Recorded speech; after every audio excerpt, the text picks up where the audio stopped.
Heart of Darkness. Joseph Conrad.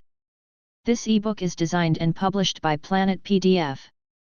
For more free ebooks visit our website at http://www.planetpdf.com. The Nelly, a cruising yawl, swung to her anchor without a flutter of the sails, and was at rest. The flood had made, the wind was nearly calm, and being bound down the river, the only thing for it was to come to and wait for the turn of the tide. The sea reach of the Thames stretched before us like the beginning of an interminable waterway. In the offing the sea and the sky were welded together without a joint, and in the luminous space the tan sails of the barges drifting up with the tide seemed to stand still in red clusters of canvas sharply peaked, with gleams of varnished sprits.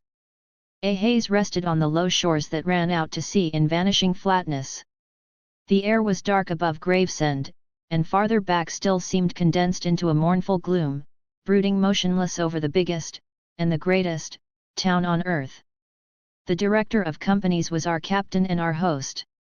We four affectionately watched his back as he stood in the bows looking to seaward.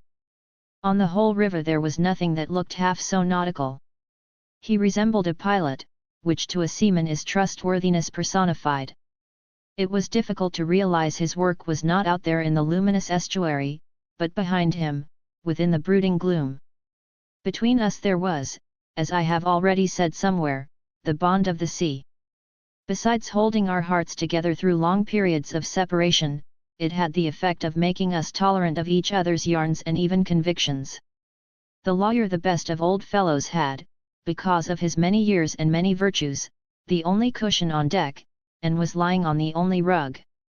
The accountant had brought out already a box of dominoes, and was toying architecturally with the bones. Marlowe sat cross-legged right aft, leaning against the mizzen-mast. He had sunken cheeks, a yellow complexion, a straight back, an ascetic aspect, and, with his arms dropped, the palms of hands outwards, resembled an idol. The director, satisfied the anchor had good hold, made his way aft and sat down amongst us. We exchanged a few words lazily. Afterwards there was silence on board the yacht. For some reason or other we did not begin that game of dominoes. We felt meditative, and fit for nothing but placid staring. The day was ending in a serenity of still and exquisite brilliance. The waters shone pacifically, the sky, without a speck, was a benign immensity of unstained light, the very mist on the Essex marsh was like a gauzy and radiant fabric, hung from the wooded rises inland, and draping the low shores in diaphanous folds. Only the gloom to the west, brooding over the upper reaches, became more sombre every minute, as if angered by the approach of the sun. And at last, in its curved and imperceptible fall, the sun sank low, and from glowing white changed to a dull red without rays and without heat, as if about to go out suddenly, stricken to death by the touch of that gloom brooding over a crowd of men. Forthwith a change came over the waters, and the serenity became less brilliant but more profound. The old river in its broad reach rested unruffled at the decline of day, after ages of good service done to the race that peopled its banks, spread out in the tranquil dignity of a waterway leading to the uttermost ends of the earth. We looked at the venerable stream not in the vivid flush of a short day that comes and departs forever, but in the august light of abiding memories. And indeed nothing is easier for a man who has, as the phrase goes, followed the sea with reverence and affection, than to evoke the great spirit of the past upon the lower reaches of the Thames. The tidal current runs to and fro in its unceasing service, crowded with memories of men and ships it had borne to the rest of home or to the battles of the sea. It had known and served all the men of whom the nation is proud, from Sir Francis Drake to Sir John Franklin, knights all, titled and untitled, the great knights-errant of the sea. It had borne all the ships whose names are like jewels flashing in the night of time, from the Golden Hind returning with her rotund flanks full of treasure, to be visited by the Queen's Highness and thus pass out of the gigantic tale, to the Erebus and Terror, bound on other conquests and that never returned. It had known the ships and the men. They had sailed from Deptford, from Greenwich, from Erith, the adventurers and the settlers, king's ships and the ships of men on change, captains, admirals, the dark interlopers of the eastern trade, and the commissioned generals of East India fleets. Hunters for gold or pursuers of fame, they all had gone out on that stream, bearing the sword, and often the torch, messengers of the might within the land, bearers of a spark from the sacred fire. What greatness had not floated on the ebb of that river into the mystery of an unknown earth? The dreams of men, the seed of commonwealths, the germs of empires. The sun set, the dusk fell on the stream, and lights began to appear along the shore. The Chapman Lighthouse, a three-legged thing erect on a mud flat, shone strongly. Lights of ships moved in the fairway, a great stir of lights going up and going down. And farther west on the upper reaches the place of the monstrous town was still marked ominously on the sky, a brooding gloom in sunshine, a lurid glare under the stars.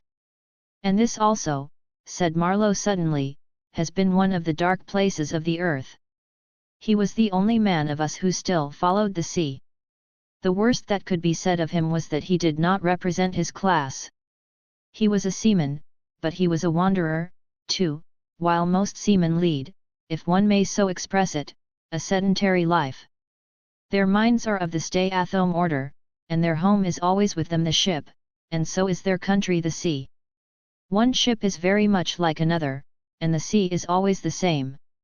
In the immutability of their surroundings, the foreign shores, the foreign faces, the changing immensity of life, glide past, veiled not by a sense of mystery but by a slightly disdainful ignorance, for there is nothing mysterious to a seaman unless it be the sea itself, which is the mistress of his existence and as inscrutable as destiny.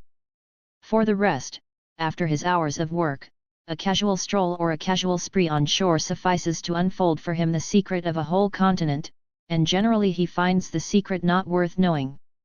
The yarns of seamen have a direct simplicity, the whole meaning of which lies within the shell of a cracked nut.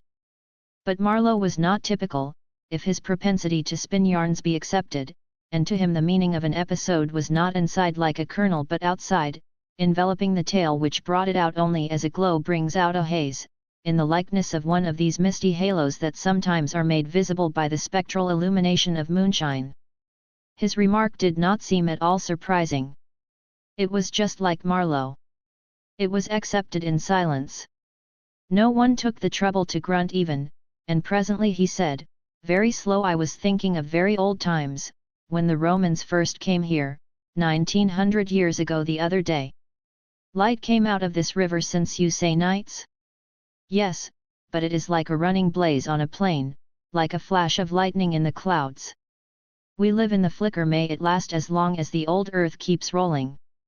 But darkness was here yesterday.